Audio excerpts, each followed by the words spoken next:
어디에서? 어디 예배? 오직 전도. 새 피조물로 새 세상을 열자. 할렐루야. 오늘 제목은 한 목자가 주신 은혜, 한 목자가 주신 은혜라는 제목으로 하나님 말씀을 증거하도록 하겠습니다. 오늘은 2019년 스승 목회자 존경주일로 우리가 지키죠.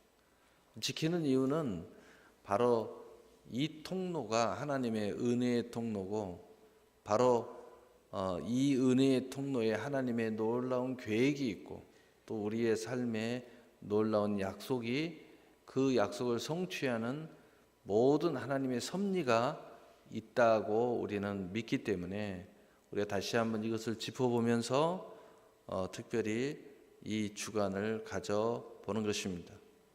오늘 본문에도 우리에게 아주 핵심적인 것을 찔러주는 말씀이 있습니다. 바로 채찍과 잘 박힌 못입니다. 우리는 항상 가르침을 받을 때나 가르칠 때나, 또는 무언가 배울 때나, 또는 그 배움에 대해서 뭔가 깨달아가는 과정 속에서 늘 우리가 갈등을 일으키기도 하고, 또 놀라운 극적인 하나님의 은혜 속에 들어가는 과정 속에 반드시 우리 안에 있는 것이 채찍이라는 것입니다. 그리고 두 번째로는 잘 박힌 못과 같다라는 말씀입니다. 특히 우리 자녀들이 이 채찍과 잘 박힌 못 때문에 고통스러워하는 모습들을 우리 부모가 가슴 아파한 적이 많이 있었을 것입니다.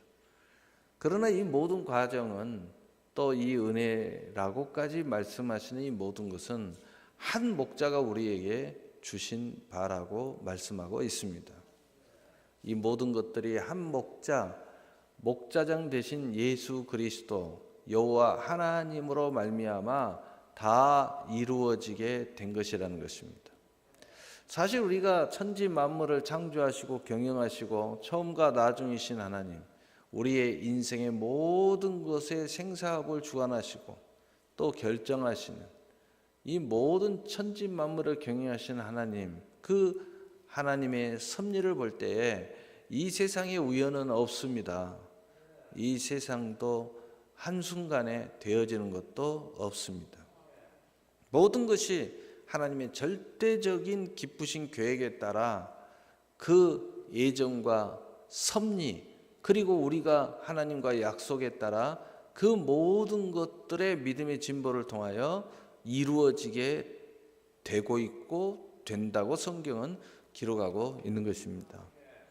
그렇기 때문에 바로 그 과정 중에 하나, 바로 한 목자가 주신 바로 그 은혜, 바로 가장 그 은혜의 통로, 바로 스승, 지혜자, 그리고 오늘날로 말하면 목회자라는 이 은혜의 통로가 우리에게는 얼마나 의미가 있고 소중한지 우리는 깊이 깨달아야 됩니다.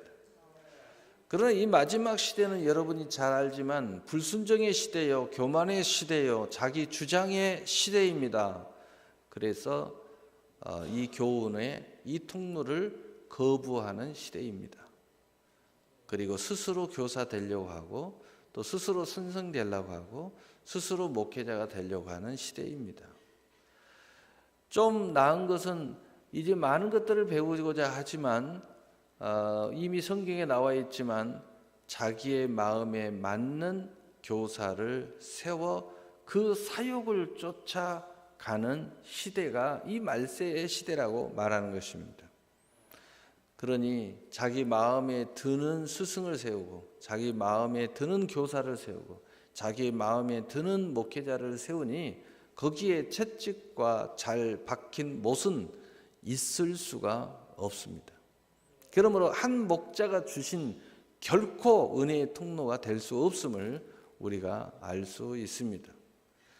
여러분, 가르침을 받는다는 것, 배움을 받는다는 것, 새 시대에 뭔가를 열기 위하여 디딤돌을 삼는 스승, 디딤돌을 삼는 목회자, 디딤돌을 삼는 선생, 바로 그 디딤돌의 역사를 이루기 위해서는 나의 생각과 아집과 고집을 벗어나야 되는데, 내가 원하는 교사를 세우고 내가 원하는 스승을 세우고 내가 원하는 목회자를 세워서 그래서 그 사역을 쫓는데 사용하는 방편이라면 그것은 결코 은혜의 방편이나 통로가 될 수 없다는 것입니다. 내 한계를 뛰어넘을 수 없고 변화를 추구할 수 없고 하나님이 원하는 그 뜻대로 살아가는 새 사람으로 발걸음을 옮겨 나갈 수 없다는 것입니다. 그래서 성경은 판단하지 말아라. 말씀을 들을 때도 판단하지 말고 세상 사람을 볼 때도 판단하지 말고, 왜냐? 판단은 나로부터 비롯되고 있기 때문에, 나의 영역을 벗어날 수 없게 만드는 교만이기 때문이에요.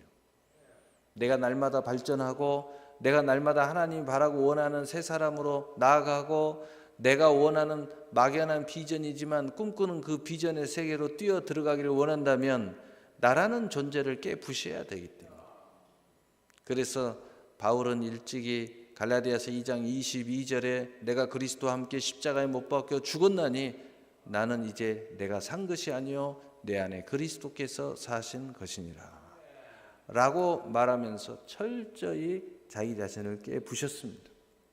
그리고 나는 날마다 죽노라, 나는 날마다 나를 부인하노라 라고 말하면서 자기의 주장과 교만과 생각을 날마다 깨부시는 데 집중했습니다.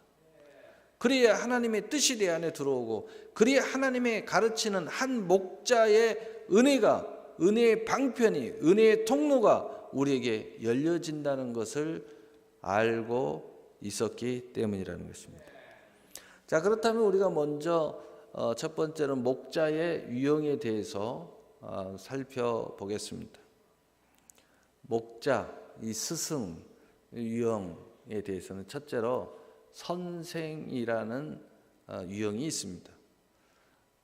이것은 여러분의 기준으로 생각하지 마시고 성경이나 또는 이상용 목사가 이렇게 유형을 나누어 봤다라고 생각을 하셔야 됩니다. 선생은 속세의 교사를 말합니다.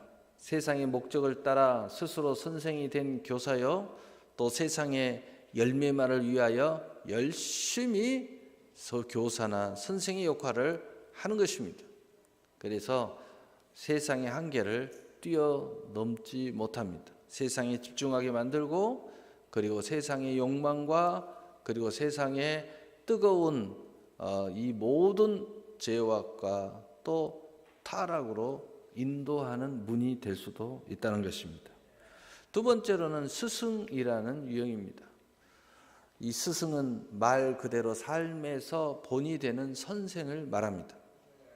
그래서 세상 속에서 헌신된 교사의 모습을 가지고 있습니다. 그래서 많은 세상 사람들은 이 사람들을 보면 굉장히 존경스럽습니다. 남들보다 앞서서 헌신하는 모습이 있고, 또 빛된 모습도 있고, 소금의 모습도 있고, 정말 누구나 봐도 존경스럽기 그지없는 모습을 갖고 있습니다. 그러나 이분들에게도 한계는 있습니다. 세상에서의 자기 성취를 통한 열망의 빛을 드러내고 있기 때문입니다.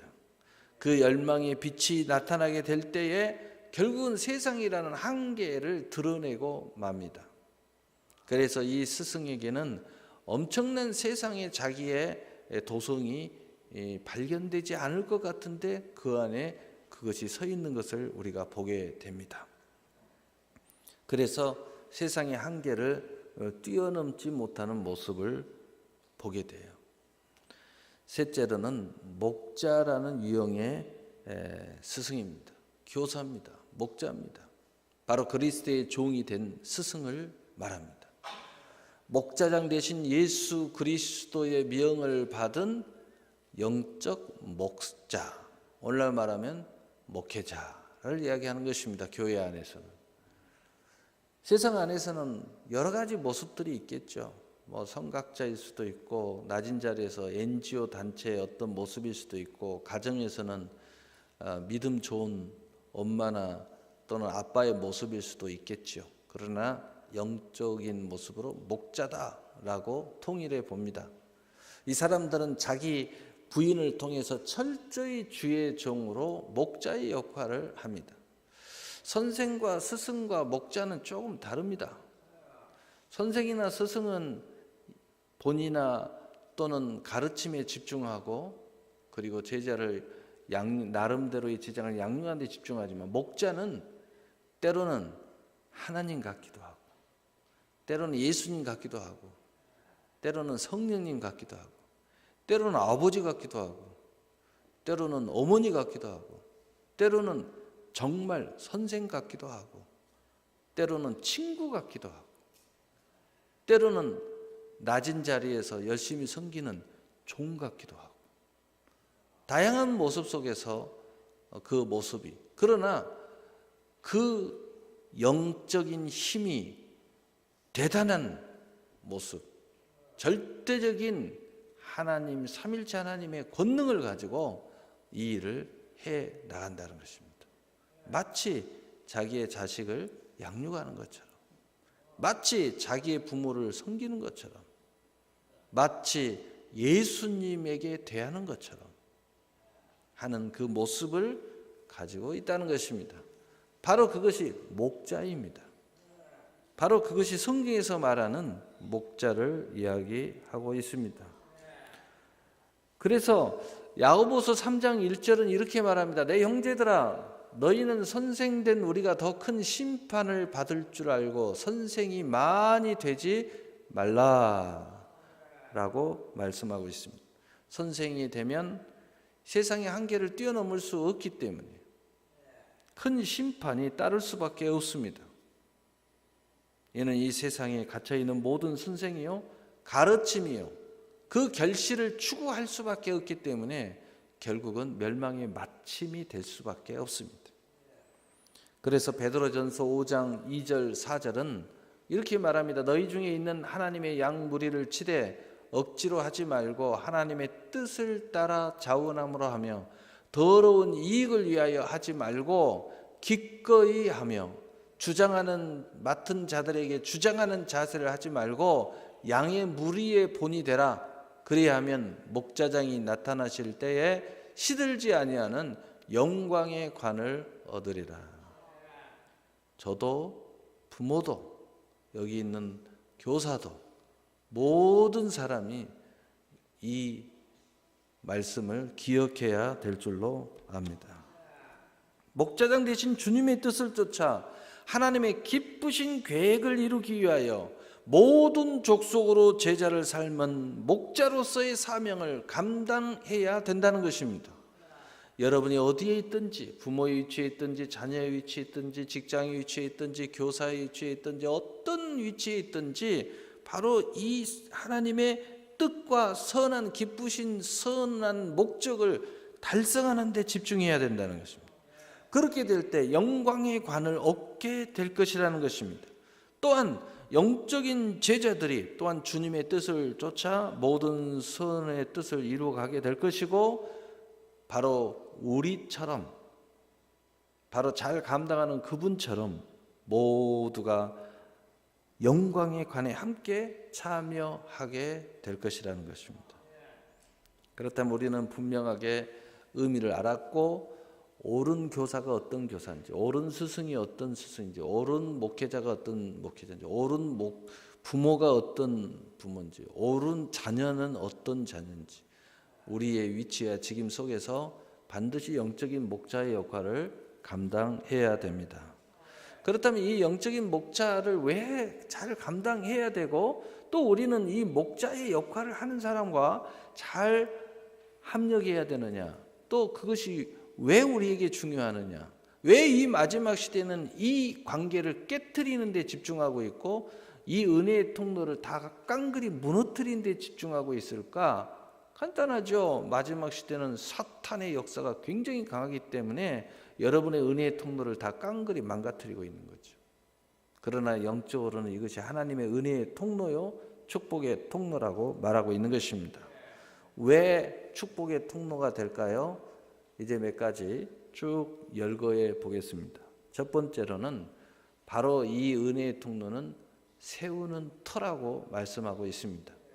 하나님께서 여러분을, 여러분의 가정을, 여러분의 기업을, 여러분 영적인 모습을 세우는 은혜의 통로이기 때문에 중요하다는 것입니다. 그래서 에베소 2장 20절에 너희는 사도들과 선지자들의 터 위에 세우심을 입은 자라 그리스도 예수께서 친히 모퉁이 돌이 되셨느니라. 예수님이 모퉁이 돌이 되시면서까지 이 은혜의 통로를 통해서 이 모든 하나님의 백성들을 세우시기를 원한다는 것입니다. 두 번째로는 먹이고 치는 목자라고 말하고 있습니다. 다시 말하면 여러분을 영적으로 먹이고 치는 목자들을 통해서 하나님이 여러분을 보살피는 은혜의 통로로 사용하고 계신다는 것입니다. 여러분을 보살피고 있다는 겁니다. 누가요? 주님이요. 성령께서요. 그래서 21장 요한복음 21장 17절에 세 번째 이르되 요한의 아들 시몬아 내가 나를 사랑하느냐 하시니 주께서 세 번째 내가 나를 사랑하느냐 하심으로 베드로가 근심하여 이르되 주님 모든 것을 아시오매 내가 주님을 사랑하는 줄을 주님께서 아시나이다. 예수께서 이르시되 내 양을 먹여라 라고 말씀하고 있는 것입니다. 또한 사도행전 20장 28절에 여러분은 자기를 위하여 또는 온 양떼를 위하여 삼가라. 성령이 그들 가운데 여러분을 감독자로 삼고 하나님이 자기 피로 사신 교회를 보살피게 하셨느니라. 성령께서 이렇게 하셨고 예수님께서 이렇게 명령했다는 것입니다. 여러분을 보살피려고, 여러분을 잘 치고 양육시키려고. 세 번째로는 말씀을 전하는 목자의 모습이 있습니다. 다시 말해서 말씀을 전하는 목자를 통해서 우리 주님께서 그 통로를 통하여 우리에게 각자에게 주시는 말씀의 통로로 사용하신다는 것입니다. 그래서 누가복음 10장 16절에 너희 말을 듣는 자는 곧 내 말을 듣는 것이요 너희를 저버리는 자는 곧 나를 저버리는 것이요 나를 저버리는 자는 나 보내신 이를 저버리는 것이니라 하시니라. 아멘. 그러므로 우리는 이 은혜의 통로, 이 목자가 왜 이렇게 우리에게 중요하냐? 우리 부모가 목자의 역할을 한다면 우리 부모가 지금 이 얼마나 우리에게 중요하냐? 누군가의 교사인데 그 교사가 목자의 역할을 충분히 감당하면 왜 나에게 지금 이 교사가 우리에게 중요하냐 하는 것은 하나님의 말씀이 하나님께서 그분을 통해서 오늘 저를 통해서 말씀을 여러분에게 전하는데 사용하시기 때문이라는 것입니다. 그래서 전도서 12장 11절에 지혜자들의 말씀을 찌르는 책찍 같고 해중의 스승들의 말씀들은 잘 박힌 목 같으니 다 한 목자가 주신 바니라. 한 분 여호와 하나님이 주셨다는 겁니다.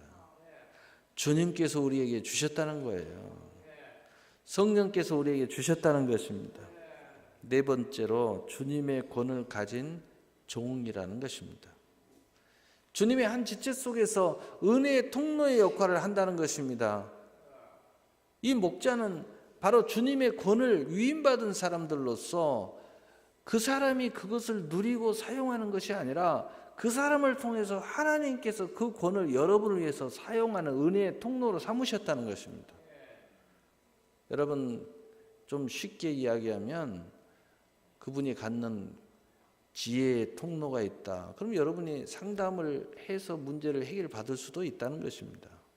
또는 여러분이 뭔가 영적인 힘이 부족할 때 축복기도 한번 잘 받으면 여러분이 생기가 돋아나서 갑자기 힘을 얻어서 그 문제를 잘 해결할 수도 있다는 것입니다. 바로 그런 하나님이 은혜의 통로로 사용하고 있다는 것입니다. 그래서 마태복음 10장 40절에 너희를 영접하는 자는 나를 영접하는 것이요 나를 영접하는 자는 나를 보내신 이를 영접하는 것이니라. 한 지체로서 이 모든 위임받은 통로가 곧 그 통로와 연결이 여러분이 잘 된다면 그것이 곧 여러분의 권이 되고 능력이 되고 또 은혜가 된다는 거예요. 다섯 번째로 상으로 축복하는 목자입니다. 그저 힘을 주고 그저 위로해 주고 그저 문제를 해결해 주고 지혜가 되는 그런 정도가 아니라 특별한 면류관의 길로 나갈 수 있도록 그 주인공이 될 수 있는 은혜의 통로가 된다는 것입니다.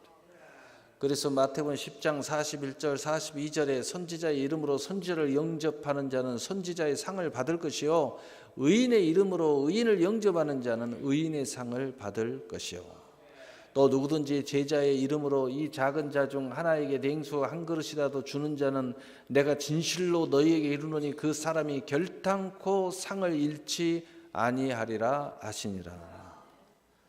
여러분이 목사님의 인도를 받아 교회에서 많은 일들을 합니다. 또는 가정에서도 여러분이 은혜대로 다 가정을 이끌어 가지만 여러분의 한계를 드러낼 때나 또는 긴밀하게 저하고 늘 이렇게 잘 관계를 하는 사람은 자그마한 일도 저하고 상의를 하게 됩니다. 우리 청년들 또 보면은 저하고 자주 만나는 사람은 그 자기 연애하는 이야기도 나한테 해주면서 지금 내가 잘하고 있냐고 또 이 여자는 괜찮냐고 또는 이 남자는 괜찮냐고 이렇게 상담을 합니다.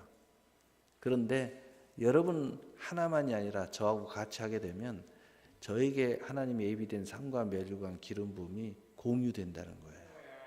여러분 우리가 이제는 네트워크 시대 아닙니까? 이게 네트워크가 잘 되면 똑같이 상과 멸류관이 여러분 혼자서는 그걸 가질 수 없는데 여기 목회자와 함께 하면은 나만 가질 수 있는 것도 여러분이 다 공유해 버린다는 거예요. 다 함께 가져간다는 겁니다. 그 말을 그렇게 표현하고 있는 것입니다. 여섯 번째로 인도자로서의 목자. 여러분은 모든 유익으로 인도하는 은혜의 통로를 하나님이 사용하고 있다는 것입니다. 양들이 갈 바를 알지 못할 때, 성도가 어떻게 할지 모를 때, 그때 하나님이 세운 목자는 여러분을 바른 길로 인도한다는 거예요. 그래서 여러분을 모든 유익으로 인도하는 은혜의 통로로 하나님이 삼고 있다는 것입니다. 그래서 여러분은 갈 바를 알지 못할 때, 어떻게 할 바를 모를 때 바로 그 하나님의 은혜의 통로를 여러분이 찾아올 줄 알아야 돼요. 그래서 히브리서 13장 17절에 너희를 인도하는 자들에게 순종하고 복종하라. 그들은 너희 영혼을 위하여 경성하기를 자신들이 청산할 자인 것 같이 하느니라. 그러므로 하여금 즐거움으로 이것을 하게 하고 근심으로 하게 하지 말라. 그렇지 않으면 너희에게 유익이 없느니라. 다시 말하면 유익이 있게 하기 위해서 인도자로서 목자를 여러분과 함께 동행하도록 만들어놨다는 것입니다. 그래서 여러분이 이 목자의 은혜의 통로를 잘 열면 여러분이 인도를 받는다는, 하나님이 원하는 그 길로 인도를 받는다는 것입니다. 일곱 번째로 모든 좋은 것의 목자인 것입니다. 모든 좋은 것에 함께하는 은혜의 통로가 됐다는 것입니다. 오늘 이 말씀을 잘못 이해하면은 바로 갈라디아서 6장 6절에 가르침을 받는 자는 말씀을 가르치는 자와 모든 좋은 것을 함께하라. 이 말씀을 잘못 이해하는 사람은 여러분이 이미 좋은 것을 갖고 있는데 이 좋은 것을 목자에게 나누라라는 이야기로 들릴 수 있습니다. 그러나 여러분이 다시 성경을 잘 읽어보고 혹시 집에 주석이 있으면 다시 잘 읽어본 사람은 바로 이 모든 좋은 것을 여러분에게 가질 수 있도록 목자를 은혜의 통로로 삼아 여러분이 좋은 것을 가졌으니 그것을 함께 나누는 것이 마땅하지 아니하냐라는 뜻이라고 기록이 되어 있습니다. 그래서 바울 사도도 내가 너희에게 모든 것을 취할 권위 없는 줄 아느냐? 그 취할 권위 나로 인하여 너희에게 갔기 때문에 나는 무엇이든지 내가 너희들에게 취할 권위 있다. 그러나 내가 이 모든 것을 취하지 않는 것은 오직 복음을 위하여 이렇게 하는 것이다 라고 말하고 있는 것입니다. 여덟 번째로 함께 약속에 참여하는 목자라는 것입니다. 하나님께서 모든 약속의 은혜의 선물의 통로로 삼아주시고 있다는 거예요. 여러분은 간혹가다 이렇게 살펴보면 자기의 은혜는 이것뿐이에요 라고 생각하는 사람이 있어요. 나는 이 정도면 잘하고 있어요. 나는 이것이 끝이에요. 이대로 그냥 살래요. 이런 사람들이 있어요. 그러나 여러분이 하나님께서는 그런 사람들에게 목회자를 통해서, 말씀을 통해서 여러분이 더 많은 약속에 참여하는 통로를 열어준다는 거예요. 비전을 주고, 기도를 통해서 비전을 주고, 애언을 통해서 비전을 주고, 약속을 줘가지고 여러분이 도저히 그런 삶을 꿈꾸지 못하는 사람이 꿈을 꾸게 만들어요. 그리고 도저히 그런 삶을 살 수 없는 사람이 살게 만들어요. 그래서 여러분이 신앙생활 참 아름답게 하는 사람들은요, 1년, 2년, 3년 이렇게 하면은 인생이 바뀌는 겁니다. 여러분이 정말 이 은혜의 통로를 열고 잘 신앙생활 하는 사람 바뀔 수밖에 없고요. 삶이 좋아질 수밖에 없어요. 상상도 못하는 기적이 일어납니다. 상상도 못하는 삶을 내가 살고 있어요. 나도 모르는 사이에 이렇게 바뀌었어요. 우리 학생들도 보면 부모님이 같이 다니지 않는 학생들이 있는데 정말 입만 열면 욕이고 일만 열면 뭐, 그런데 지금은 입만 열면 할렐루야, 오직 예수 살롱, 이렇게 바뀌었어요. 그 내가 자세히 쳐다봐요. 나 있는 데서만 하나 없는 데서나 길에서도. 그러면 확실히 바뀌었어요. 뭐 사춘기라 조금 이상한 면은 가끔 드러내지만 참 많이 바뀌었어요. 그게 뭐냐?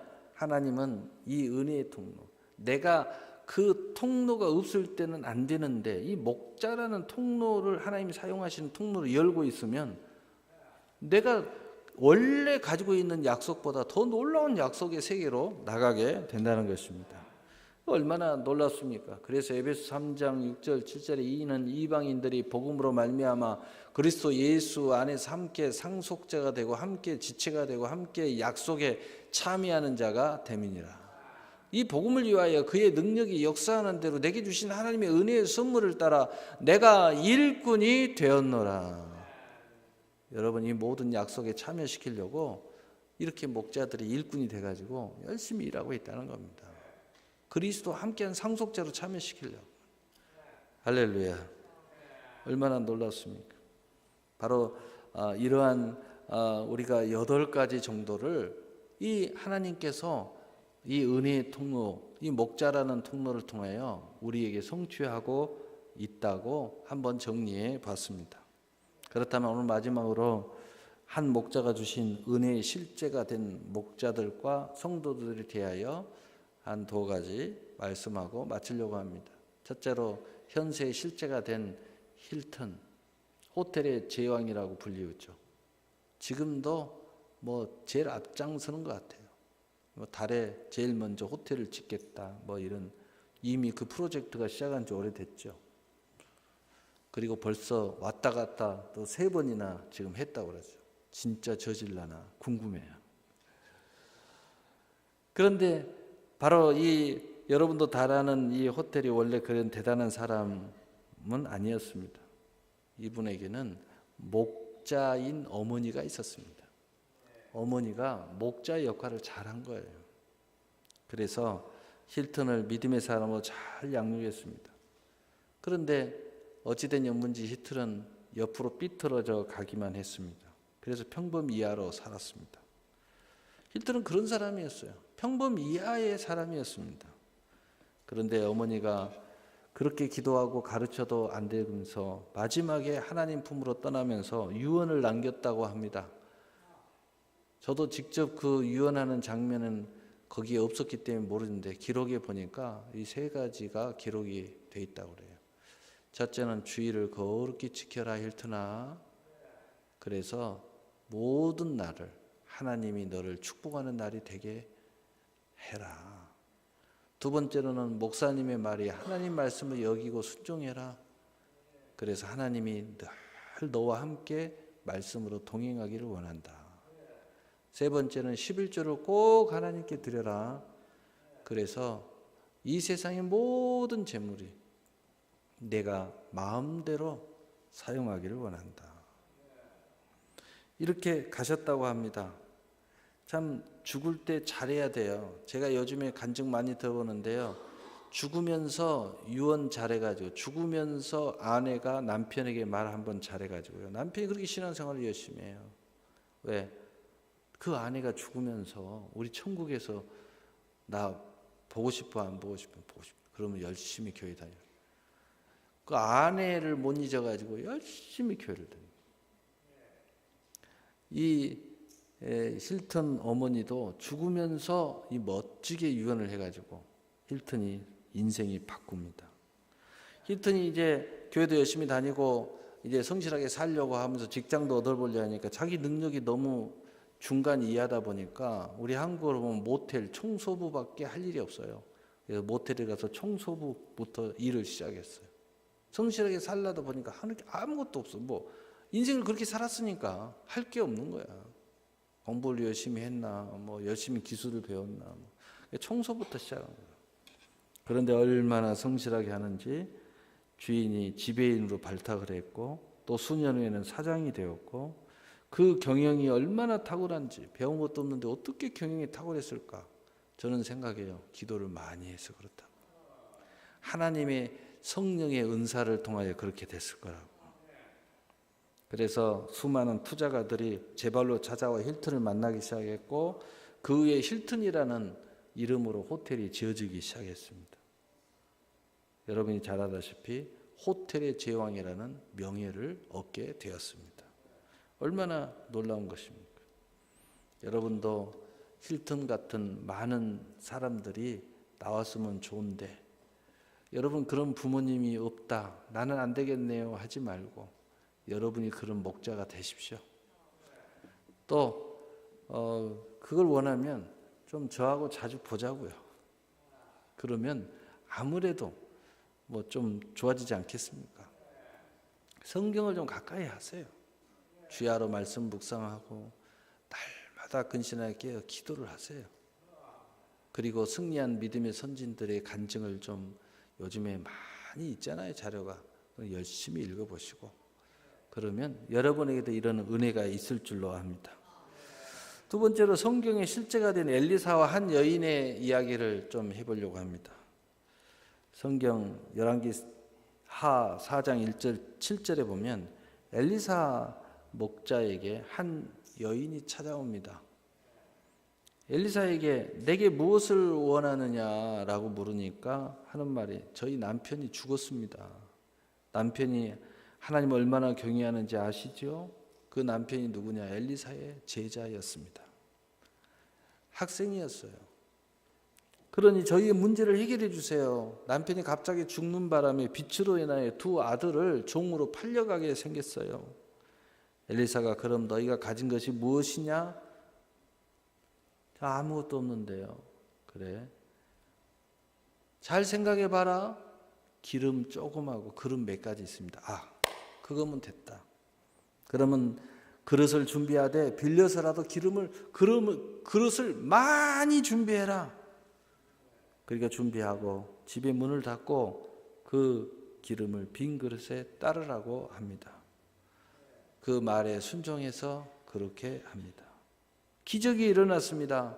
그릇을 그렇게 많이 빌려놨는데 기름이 든 그 그릇에서 끊이지 않고 기름이 계속 나오는 거예요.